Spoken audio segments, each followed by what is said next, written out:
मथुरा से है। आज भारतीय किसान यूनियन राजनीतिक के बैनर तले बड़ी संख्या में किसान अपनी 7 सूत्री मांगों को लेकर जिला अधिकारी कार्यालय पहुंचे। बरसात में हुई धान, बाजरा, सरसों की फसल बर्बाद हो गई। किसानों का कहना है कि अभी तक सरकार की तरफ से किसानों को कोई आश्वासन नहीं मिला कि किसानों को हुए नुकसान का मुआवजा दिया जाएगा। भारतीय किसान यूनियन के जिला अध्यक्ष राम कुमार तोमर ने कहा कि किसानों को धान बेचने में समस्या आ रही है। उत्तर प्रदेश में सरकारी खरीद केवल एक चीज दी हुई है, धान की खरीद में तेजी लाई जाए। किसानों को ट्रैक्टर ट्रॉली से आसपास जाकर घरेलू कार्य करने पड़ते हैं। ट्रैक्टर ट्रॉली से व्यावसायिक उपयोग के लिए बाहर जाना पड़ता है। उन्हें नियमों से अलग रखा। प्रदेश के किसानों पर एक बार सूखा व अतिवृष्टि की दोहरी मार पड़ जाए, जिसके कारण उत्पादन लागत में वृद्धि के साथ फसल बर्बाद हुई है। किसानों की कार्रवाई हेतु बिजली बिल में छूट की जाए। हमारे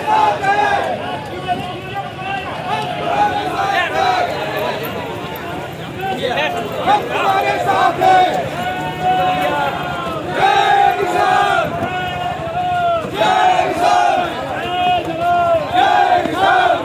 जवान, जय किसान, जय जवान, जय किसान। राम कुमार तोमर संघर्ष करो, हम तुम्हारे साथ हैं। जो किसानों से टकराएगा चूर चूर हो जाएगा, जो किसानों से टकराएगा चूर चूर हो जाएगा।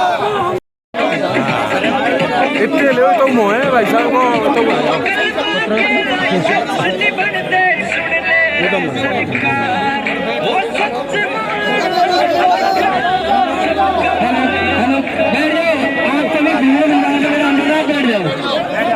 जहाँ भी है वही बैठ जाओ भाई, क्या दिक्कत है?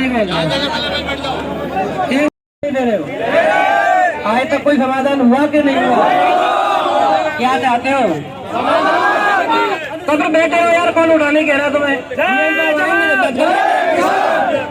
भाई डीएम साहब आके कहें कि पुराने ज्ञापन हमने हर प्रतिवर्ष शायद 3-4 ज्ञापन दिए हैं। 3-4 ज्ञापनों में से एक समस्या उन्होंने समाधान कर दी हो तो हम लोग चले जाएंगे। अभी 25 को भी दिया है। इन अधिकारियों का बहुत बहुत धन्यवाद है जिन्होंने हमें छाया में बुला लिया है, इनका धन्यवाद करते हैं। और जो राशन की बात कही थी, जिसको हलवाई कौन था, वो हलवाई रावत जी आप इधर आ जाओ, छोटू, वो अपना पार्किंग में जाके अपना खाना बनाना स्टार्ट कर दे, तब अधिकारियों का मूड हो जाए कि हम कोई काम कर रहे हैं, तब चले चलेंगे। कोई दिक्कत है बताओ? सहमत तो हो? कोई गौशाला में गौ आश्रित नहीं रह रही है। आप चाहे तो हमारे साथ चलिए, हम आपको दिखा देंगे एक भी गौशाला में गौ नहीं रह रही है। दूसरी बात यह है कि जो सर्वे हुआ है, बिल्कुल आप सही कह रहे हैं, सर्वे तो हुआ है, मगर सर्वे हुआ है जो नजदीकी किसान है, किसी विभाग के हों चाहे वो लेखपाल के हों। हम ये चाहते हैं कि जेन्युइन एक किसी जगह पर जाके सभी किसानों का सर्वे होना चाहिए। मुआवजा मिले न मिले मगर किसान संतुष्ट तो हो जाना चाहिए। गांव में कहावत है, गुड़ न दे गुड़ की सी बात कर ले, मगर यहाँ तो न गुड़ है न गुड़ की सी बात हो रही है। तो ये भी समस्या एक जेन्युइन और डीएपी की, हमारी 3 समस्या बहुत ही कठिन है और आपके माध्यम से हो सकती है, मैं गारंटी दे रहा हूँ, ऐसी बात नहीं। क्योंकि इन लोगों का भारतीय किसान यूनियन के तरफ से जो है ज्ञापन मिला है, इसमें जो है इन लोगों का जो अतिवृष्टि हुई है उसके कारण जो फसलों का नुकसान हुआ है डीएपी खाद के संबंध में, और जो आवारा गौवंश गाँव में है उसकी समस्याओं के संबंध में है। सभी समस्याओं का निस्तारण शीघ्र ही कराया जाए।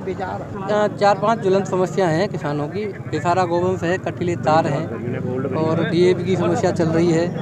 बेसारा गौवंश की समस्या दूर नहीं हुई। तो तमाम समस्याओं को लेकर आज हमने ज्ञापन दिया है और ज्ञापन में आश्वासन के सिवा आज तक हमें कुछ मिला नहीं 5 साल से।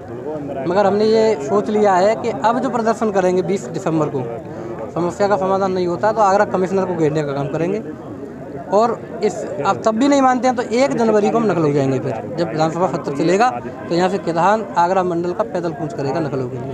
तो डीएम की जन सुनवाई को लेकर भी आपने सवाल खड़े किए? देखिए, सुनवाई के लिए ये खड़ा ये कि मैं कई दिन मैं खुद आया हूँ और कई दिन मुझे किसान यहाँ मिले हैं। हमने ये अनुरोध किया है कि आप 11 तक ही क्यों मिलेगा, 12 तक मिलिए। दूर दराज से मान लो छाता से आ रहा है, कोई नोजिल से आ रहा है। आप ज़्यादातर जानते हो कि अधिकतर किसान अपना काम निपटा के आता है गाँव से, और गांव से काम निपटाएगा तो वो करीबन 12 तो यहाँ शहर आते बच जाते हैं। और उसकी मुलाकात जिलाधिकारी से नहीं हो, समस्या समाधान अलग बात है मगर मुलाकात अलग बात है, तो उसको बड़ा असहाय महसूस होता है और लौट के जाता है। तो हमें भी देखा नहीं जाता कि किसान इतने दूर से चल के आया और जिला अधिकारी महोदय से मुलाकात नहीं हुई। तो हम चाहते हैं कि ये जन सुनवाई का जो समय है 10 से 11 ये कम से कम 10 से 12 होना चाहिए। मथुरा से अमित शर्मा की रिपोर्ट, जन कल्याण न्यूज।